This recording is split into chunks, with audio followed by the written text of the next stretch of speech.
നമസ്കാരം. വത്തിക്കാനിൽ നിന്നുള്ള ഈ ആഴ്ചയിലെ പ്രധാന വാർത്തകളുമായി സിസ്റ്റർ റൂബിനി CTC. ഓസ്തിയയിൽ പാപ്പയുടെ ആദ്യ ഇടവക സന്ദർശനം. റോമിലെ കടൽത്തീര പ്രദേശമായ ഓസ്തിയയിൽ ലയോ 14 പാപ്പ തന്റെ പ്രഥമ ഇടവക സന്ദർശനം നടത്തി. സമാധാന രാജ്ഞിയുടെ പള്ളിയിൽ ബലിയർപ്പിച്ച ശേഷം അദ്ദേഹം അനീതിയുടെയും അതിക്രമത്തിന്റെയും സംസ്കാരത്തിന് കീഴടങ്ങരുതെന്ന് സമൂഹത്തോട് ആഹ്വാനം ചെയ്തു.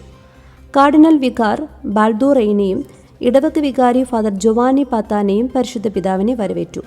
വിശുദ്ധ അഗസ്റ്റിന്റെയും വിശുദ്ധ മോനിക്കയുടെയും ആത്മീയ പാരമ്പര്യവുമായി ബന്ധപ്പെട്ട പ്രദേശമാണിത്.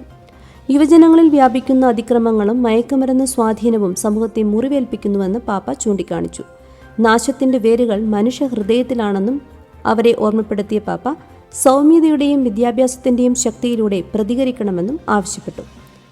റോമിലെ വൈദികരോട് വിശ്വാസത്തിന്റെ തീ വീണ്ടും ജ്വലിപ്പിക്കണമെന്ന് പാപ്പ. വത്തിക്കാനിൽ നടന്ന കൂടിക്കാഴ്ചയിൽ റോമാരൂപതയിലെ വൈദികരെ അഭിസംബോധന ചെയ്ത പാപ്പ വിശ്വാസത്തിന്റെ ദാനം വീണ്ടും ജ്വലിപ്പിക്കണമെന്ന് ആഹ്വാനം ചെയ്തു. സുവിശേഷ പ്രഖ്യാപനം ഇന്നത്തെ ലോകത്തിൽ അടിയന്തരമാണെന്നും കുടുംബങ്ങളുടെയും യുവജനങ്ങളുടെയും അടുത്തേക്ക് എത്താൻ പുതിയ മാർഗങ്ങൾ കണ്ടെത്തണമെന്നും അദ്ദേഹം നിർദ്ദേശിച്ചു. യുവവൈദികർ ഒറ്റപ്പെടാതെ സഹവൈദികരുമായി സഹോദരത്വത്തിൽ മുന്നേറണമെന്നും അദ്ദേഹം വ്യക്തമാക്കി. പാപബോധവും മാനസാന്തരത്തിനുള്ള വിളിയും വിഭൂതി ബുധനിൽ പാപ്പയുടെ ആഹ്വാനം. റോമിലെ സെയിന്റ് സബീന ബസിലിക്കയിൽ വിഭൂതി ബുധനാഴ്ച തിരുക്കർമ്മങ്ങൾക്ക് അധ്യക്ഷത വഹിച്ചുകൊണ്ട് സംസാരിച്ചപ്പോൾ നെറ്റിയിൽ സ്വീകരിക്കുന്ന ചാരം യുദ്ധത്തിൽ നശിച്ച നഗരങ്ങളുടെയും അഗ്നിക്കിരയാക്കിയ ലോകത്തിന്റെയും ഓർമ്മപ്പെടുത്തലാണ് എന്ന് പാപ്പ പറഞ്ഞു.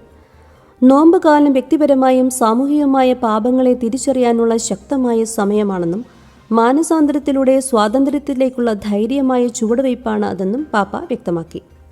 പത്രോസിന്റെ പിൻഗാമിക്ക് സത്യപ്രഖ്യാപന സ്വാതന്ത്ര്യം അനിവാര്യമെന്ന് ലയോ പാപ്പ. പ്രോ പേത്രി സേദെ അസോസിയേഷൻ അംഗങ്ങളുമായി നടത്തിയ കൂടിക്കാഴ്ചയിൽ പിയൂസ് 9 കാലഘട്ടത്തെ പരാമർശിച്ചുകൊണ്ട് പത്രോസിന്റെ പിൻഗാമിക്ക് സത്യത്തെ ധൈര്യത്തോടെ പ്രസ്താവിക്കാനും അനീതിയെ അപലപിക്കാനും ദുർബലരെ സംരക്ഷിക്കാനും പൂർണ്ണ സ്വാതന്ത്ര്യം ഉണ്ടായിരിക്കണമെന്ന് പാപ്പ വ്യക്തമാക്കി. സംഘടനയുടെ പ്രാർത്ഥനാ പിന്തുണയ്ക്കും കാരുണ്യ പ്രവർത്തനങ്ങൾക്കും അദ്ദേഹം നന്ദി അറിയിച്ചു. ബ്രസീൽ മെത്രാൻ സമിതി സംഘടിപ്പിച്ച ഫ്രാറ്റർണിറ്റി ക്യാമ്പയിന് നൽകിയ സന്ദേശത്തിൽ ഭവനരഹിതർക്കായി മാന്യമായ വാസസ്ഥലം ഉറപ്പാക്കാൻ സംയുക്ത പ്രവർത്തനം ആവശ്യമാണെന്ന് ലയോ പാപ്പ ആഹ്വാനം ചെയ്തു. വിശുദ്ധ അഗസ്റ്റിന്റെ വാക്കുകൾ അനുസ്മരിച്ചുകൊണ്ട് നോമ്പുകാലം ആത്മപരിവർത്തനത്തിനുള്ള വിശുദ്ധ സമയമാണെന്ന് അദ്ദേഹം പറഞ്ഞു.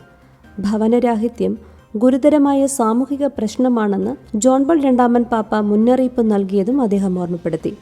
ദരിദ്രരോടുള്ള കരുതൽ ഒരു സീസണൽ പ്രവൃത്തിയല്ല, സ്ഥിരമായ ക്രൈസ്തവ ബാധ്യതയാണെന്ന് പാപ്പ വ്യക്തമാക്കി. നിങ്ങൾ കേട്ടത് വത്തിക്കാനിൽ നിന്നുള്ള ഈ ആഴ്ചയിലെ പ്രധാന വാർത്തകളാണ്. കൂടുതൽ വാർത്തകളുമായി വീണ്ടും കാണാം. നന്ദി, നമസ്കാരം.